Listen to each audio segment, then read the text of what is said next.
So the other technique for finite element method is actually weighted residual method. So this weighted residual method you have already learned it. So it is MOM. No?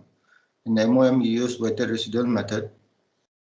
Similar to MOM, you can also do find a solution of PD, partial differential equation using the weighted residual method. So in the PD, you'll have something like L phi is equal to F. F is the noun function, phi is the noun function you're supposed to find, L is the linear operator. So here in the PD, linear operator will only involve differential operators. So you'll have first derivative, second derivative, and so on. So in MOM, most of the time, this L operator is integral operator. So here is basically differential operator. So otherwise, the process of finding the solution for PD using the weighted residual method is almost same as that of the MOM. So here the only difference is your L operator would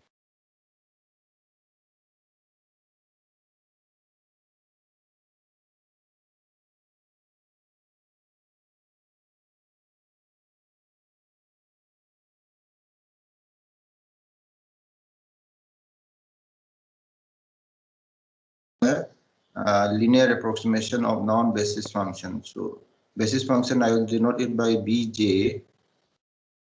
Cj is a constant which we want to find. Once we have Cj, then we know what is Bj. Then you have this linear approximation summation j going from 0 to n. It should be 0 to n. Cj Bj here. So you can easily find out the solution, a noun function now, as a linear approximation of the noun basis function.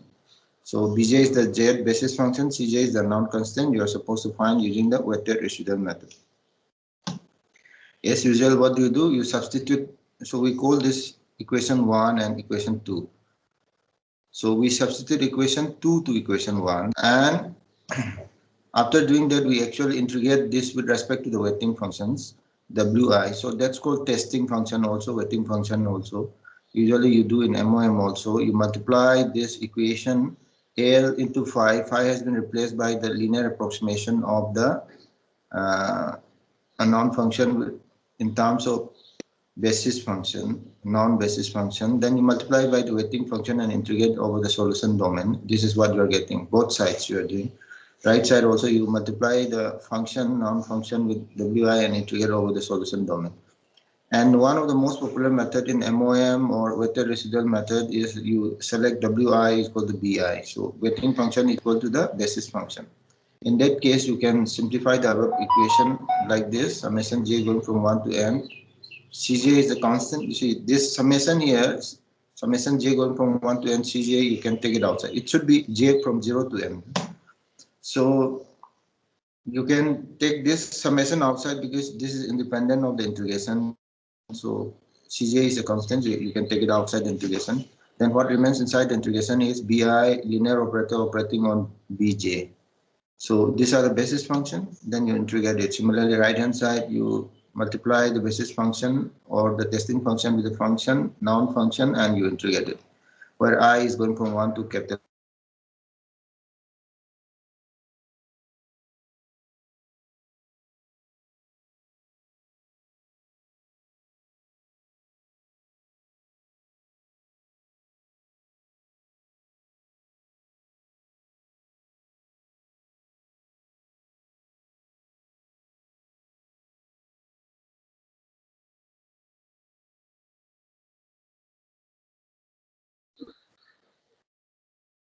Okay.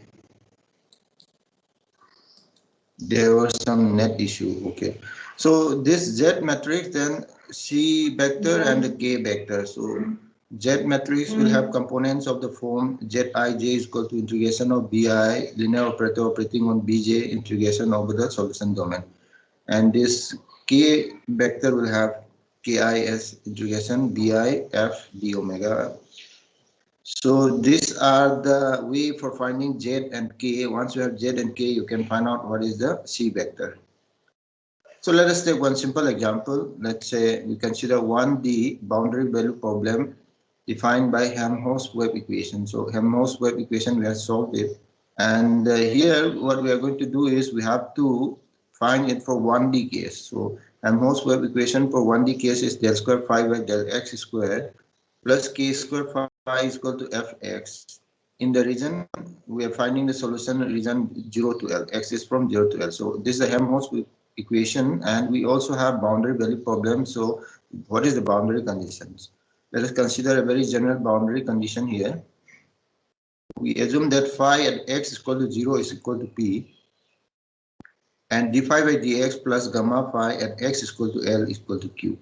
So the common boundary condition, Newman boundary condition, is a special case of the boundary condition we have considered here. When gamma is 0, this term will become 0. In that case, d phi by dx at x is equal to L is equal to q. That's your Newman boundary condition. So let us consider this very general boundary condition along with the Helmholtz wave equation for the phi which is defined over the interval 0 to L. Let us try to solve it using the weighted residual method, which is another way of finding the finite element method. So finite element method, another way is using the weighted residual method. So like in MOM, what we do, you express phi in terms of the basis function. So phi is going from 0 to n, Cj, Bj. Bj are the jth basis function, Cj is the unknown constant. And this basis function here we are considering is the triangular basis function.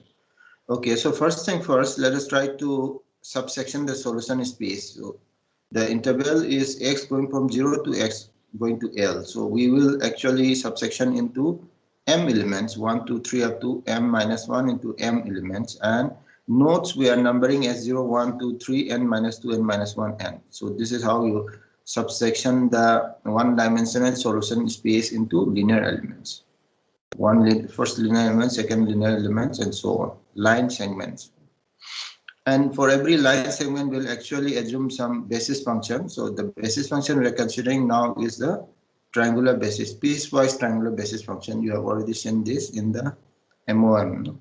So we're considering that same piecewise triangular basis function. But one thing we need to worry is at the edges. At the edges, we have a half basis function here. This is the half basis function B0. This is the half basis function Bn. So at the edges, we have a half basis function at the x is equal to 0 and x is equal to L. We need to worry about this because we are applying some boundary condition there. And point to be noted here is that phi we are considering as summation j going from capital 0 to capital N Cj Bj. So we are not starting from j is equal to 1. We are starting from j is equal to 0. So that will actually include this x is equal to 0 boundary condition also. So phi is summation j going from 0 to capital N Cj Bj. We can actually expand it into two terms where j is going from 1 to L Cj Bj, another is C0 B0. This is the first time when j is equal to 0, C0 B0. What is B0? Looking at this diagram here, B0 was having a value of 1 at this location x is equal to 0. So we can simply write P B0, C0 is P B0. What was the boundary condition? Phi at x is equal to 0 was P.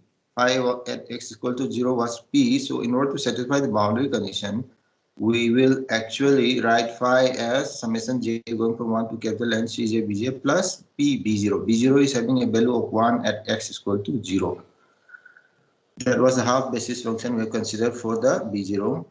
Then, as usual, you apply the weighting functions. For Galerkin's case, your basis function and testing functions are same. And we apply the weighting functions with I going from 1 to capital N. So what do? You multiply the basis function Bi on both sides. This is the left side, this is the right side of the PD. So what is the PD? Del square phi by del x square plus k square phi is equal to fx. So we multiply by basis function or testing function in Galerkin's method, both of them are same. Then you integrate it left side also, right side also. Then you apply the integration by parts in the left hand side. First term, this term here, you can apply the integration by parts. Then what you're getting is something like this here. Integration from 0 to L, dBi by dx, d phi by dx minus k square phi bi dx minus bi d phi by dx, x going from 0 to L. But here we have not considered x at 0 because you know that bi is equal to 0 at x is equal to 0. So bi is equal to 0 at x is equal to 0. For that case, we have neglected this one. then right hand side is okay. So you apply the boundary condition now and replace this bi at d phi by dx at x is equal to L. So what is the another boundary condition? Another boundary condition is d phi by dx plus gamma phi at x is equal to L is equal to Q. So if I want to find d phi by dx, then I transfer this to the right hand side, Q minus gamma phi. So that's what we do here.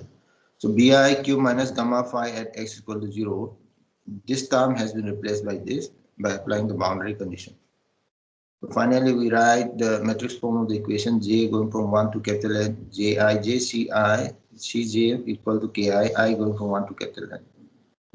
So what does Jij? Jij will be integration 0 to L dBi by dx dBj by dx minus k square bj bi dx plus gamma delta in delta jn. What is delta in? Delta in will equal to 1 when I is equal to n. So that I is equal to n is at the edges, x is equal to l. Delta jn means delta jn equal to 1 when j is equal to n. So only at the upper end of the solution space, this is 1, all other cases is 0. So ki also you can find out q delta in minus integration from 0 to L dBi by dx dV0 by dx minus k square bip0 dx minus integration from 0 to L bi fx dx. Why we have some extra term here?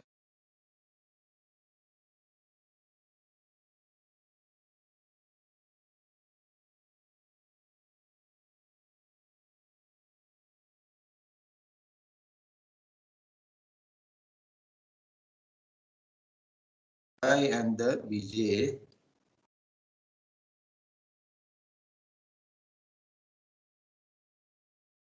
Okay, another internet outage. So if you look at bi and bj, overlap only for I is equal to j plus 1 plus I is equal to plus minus 1. So look at this equation here. So here, let's say if you consider this triangular basis function, it is overlapping only with this b2 and the b0. Similarly, if you look at this triangular basis function bn minus 1, it is overlapping only with bn minus 2 and bn. So we don't need to calculate everything. We just need to calculate whenever terms here which are dependent bi, b0, bj, bi, all these terms are overlapping only when j is equal to I plus minus 1. So basically your j matrix here will be having non-zero components only for ji, ji plus 1, I and ji plus 1. So you'll have terms like ji plus 1i and ji comma I plus 1. So only the diagonal term and the upper of diagonal term and lower of diagonal terms will be non-zero. So this is basically Z matrix will be a tri-diagonal matrix. So this is a little bit different from what we have done in the MOM. In the MOM you get a Z matrix which is not sparse. But here what we are observing is that in the FEM, the Z matrix you are getting is a tri-diagonal matrix. It's a sparse matrix, you can solve it efficiently. So that is one of the advantages of FEM. But the procedure is still the same. You are applying method of weighted residual just like in the MOM. So this is another way of applying the FEM method. This is the second method. Okay. We have some other thing which is called finite element time domain method. So we have already learned what is FTDD. We have also learned what is FEM. So can we have some method which is actually hybrid of those two so that we can take advantage of both the methods. So that is the outcome. People has come up with some method which is called finite element time domain method. Different kinds of finite element time domain methods have been proposed. We'll discuss one of them here. So let us try to do that. So in the finite element time domain method, we actually solve the second order vector wave equation. So this is a Maxwell-Curl equation, first Maxwell-Curl equation, this is the second Maxwell-Curl equation. Curl of E is equal to minus mu dou S.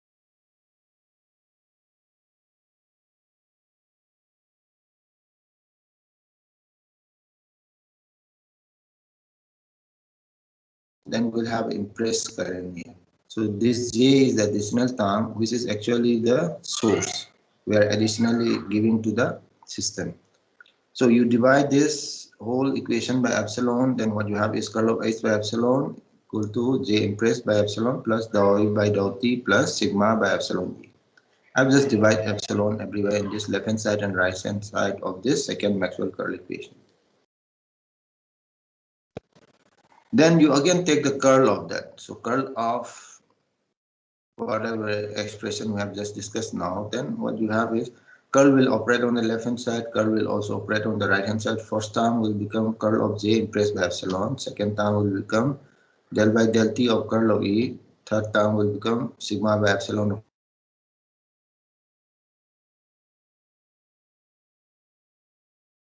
second and third term. So you also have that first Maxwell curl equation, curl of E is equal to minus mu dou S by dou T. So you plug it in the second and third term of the right hand side of this equation, then what you get is something like this.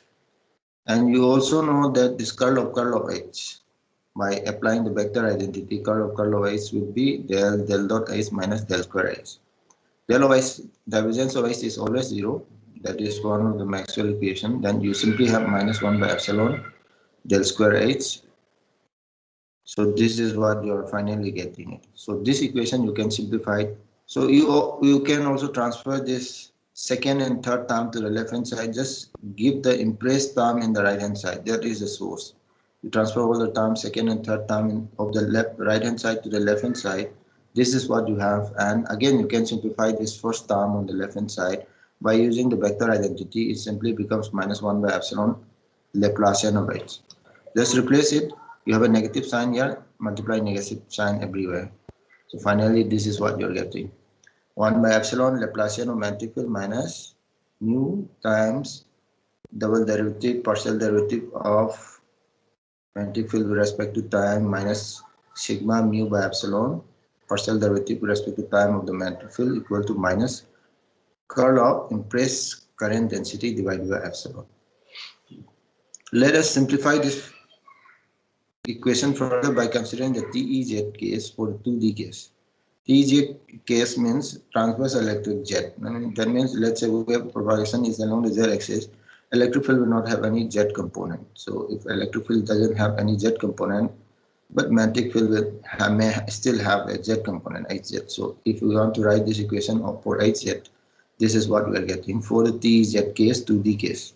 It becomes minus 1 by epsilon Laplacian of Hz, so H will be replaced by Z now. Mu sigma by epsilon del H by del Z, del Hz by del T. Then again this H will be replaced by Z, so sigma mu by epsilon del Hz by del T square. Then, okay, there's a typo here. You should have sigma mu by epsilon. Then you have curl of Z impressed divided by epsilon with a negative sign. We are just interested only in the Z component of this because left hand side everything is Z component.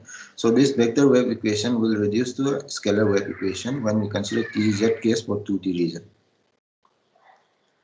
So now the question is, how do I develop this method, which is called finite element time domain method? How do I develop this method? So the process for developing this finite element time domain method is by considering a carrier frequency omega c and field component and current density you can express. Just like you have, if you have come across the communication system, if you have learned a course on the communication system, you have something called carrier frequency. So let us try to do a similar kind of thing here. We assume that this field component and current density has a carrier component. For example, IZT, we can replace it in the form BT exponential j omega ct. This is the carrier frequency at the omega c. JT as JT exponential j omega ct, where BT is the time varying complex envelope of the field at the carrier frequency. This is the envelope of the field. So now if I replace this IZ and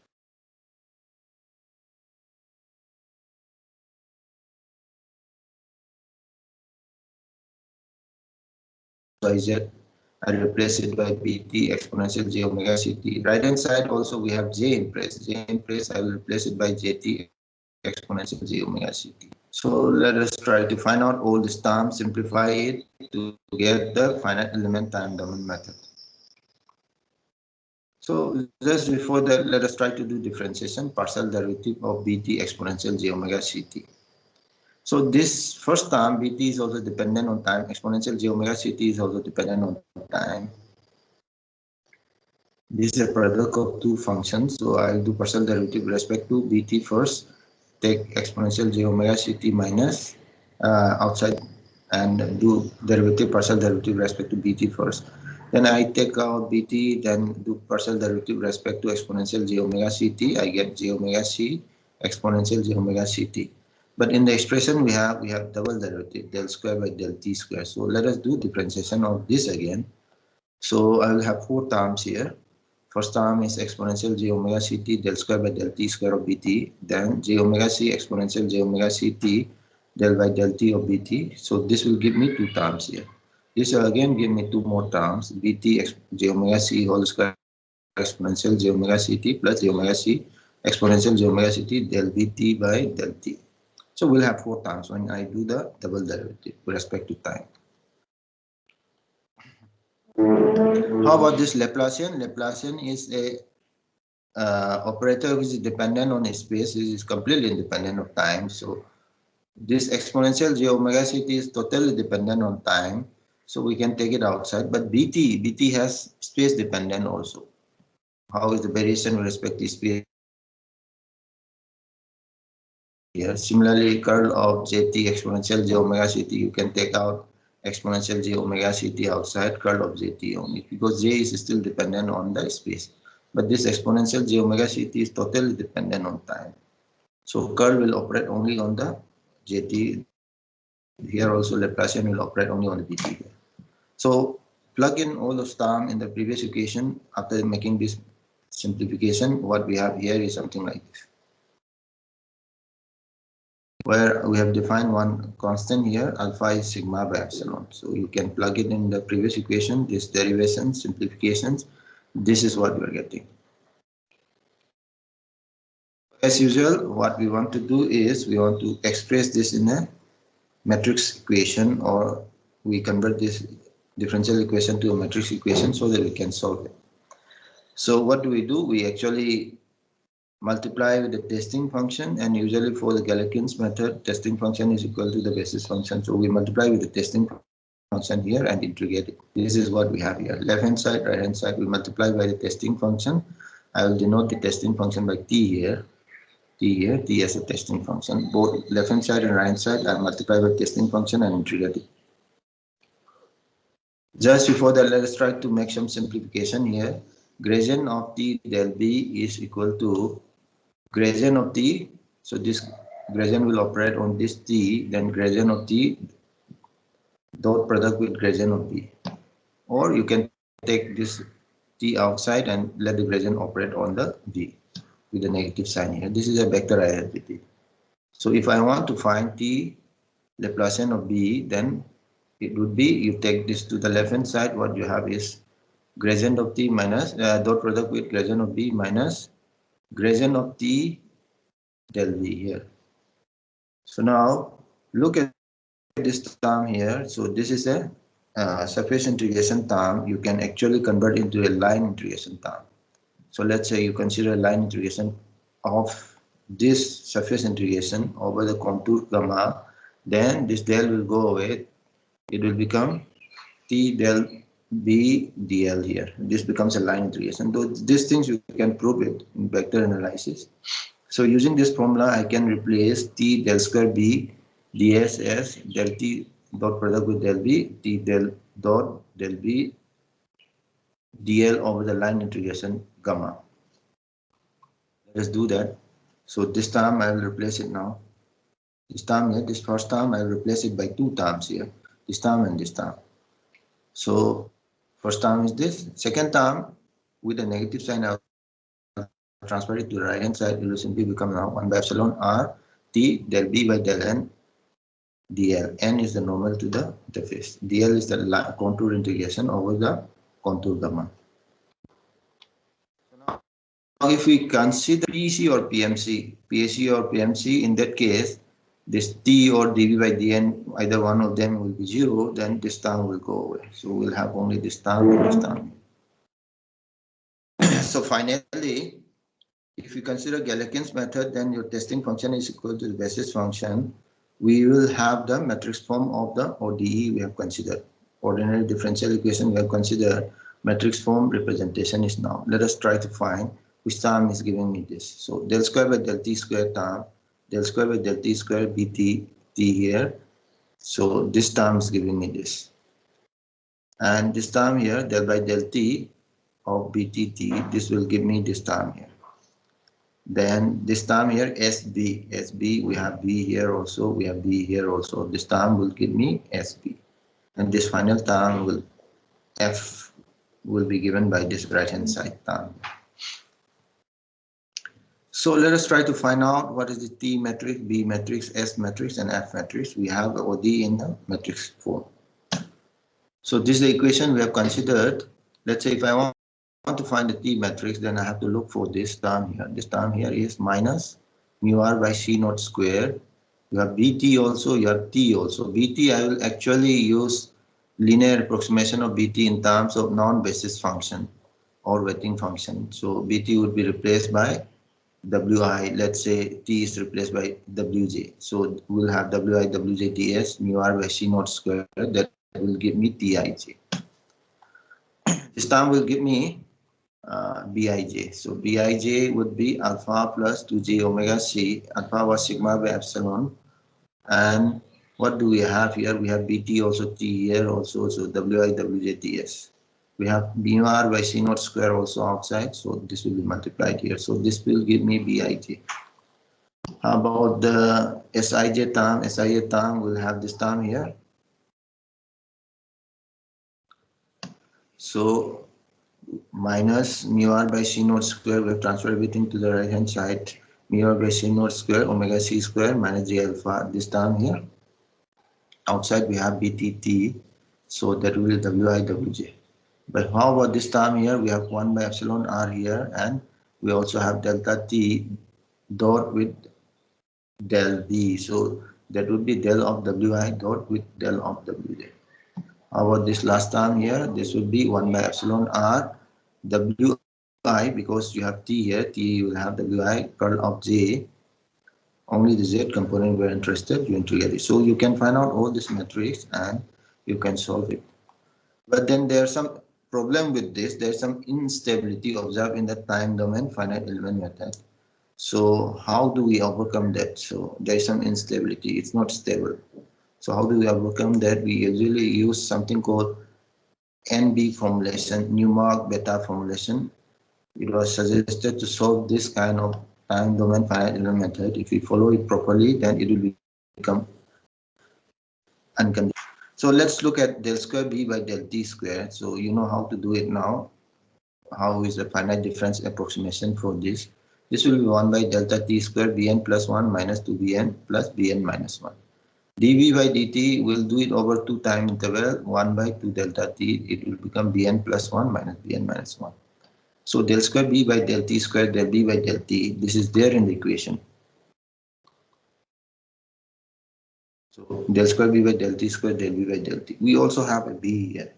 So this b, we have to calculate it properly so that we do not have any kind of instability.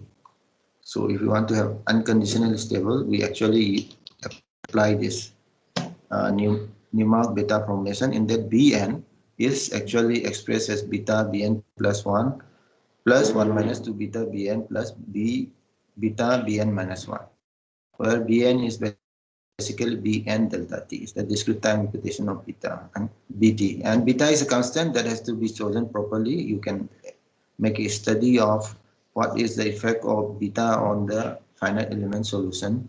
Is it giving a stable solution and all? So people has already done it, and they found out that if we take beta is equal to 1 by 4, then this finite element time domain method is giving me unconditionally stable. So let us put it in. We know what was that. You have a T matrix, then this was del square by del t square. Del square by del t square is 1 by delta t square. Bn plus 1 to bn minus 2bn plus bn minus 1.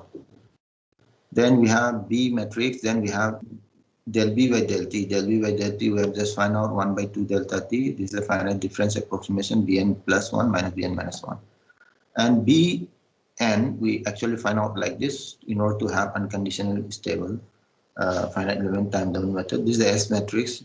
Beta was taken as 1, so it will become 1 by 4. Beta was taken as 1 by 4, so it will become 1 by 4 beta Bn plus 1. Then what do we have here? 1 minus 2 beta. So 1 minus 2 beta will become half Bn.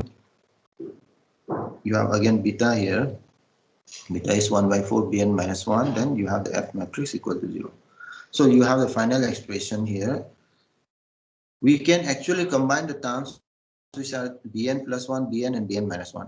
Bn plus 1 terms, we have 3 of them. You can combine it, put it in the left hand side. What you have here is T matrix divided by delta T square. This is the first term here, T by delta T square. Then second term here is B matrix by 2 delta T. And the third term here is S matrix by 4. So this, we combine it, put it in the left hand side. Transfer all of the terms to the right hand side. Then we can find out the update equation for the finite element time domain method. What is the next term? Next term is Bn. We have a Bn term here, we have Bn term here. So what is the contribution here? Minus, we transfer it to the right hand side, it will become plus 2 T matrix divided by delta T square. 2 T matrix divided by delta T square. And this you transfer to the right hand side, it will become minus S by 2 Bn. Then how about the Bn minus 1? We have 3 terms here, this term here, this term here, this term here. So we transfer this to the right hand side, it will become minus T by delta T square. That's the contribution you have here. Then this will become plus B by 2 delta T, plus B by 2 delta T, and this term here, it will become minus S by 4, Bn minus 1. We can even transfer this F matrix to the right hand side, we have a minus Fn here. So this is the update equation you have for Bn plus 1. If you do like that, then you can find out an unconditionally stable finite element time domain method. So one more thing is that in order to find out this Bn plus 1, I need to find the inverse of this matrix here. Look at this matrix. This is totally independent of time. Delta T is independent of time. Once you decide time step size is independent of time. So what you see here is left hand side is totally independent of time. So you just need to calculate it once and find it out and take the inverse. You should be able to find out the update equation for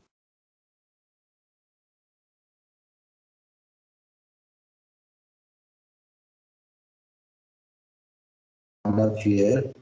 We'll discuss about the vector S element. So instead of taking scalar basis functions such as triangular basis function, piecewise sinusoidal basis function, or any other basis function we have considered, interpolation function or stiffness function we have considered, we can also have a vector S element. So we actually have a basis element which is in the form of vectors, and it is actually very helpful in the finite element methods, because what we are finding is basically vector. And most of the time we want to find electrical, magnetic field, which is a vector.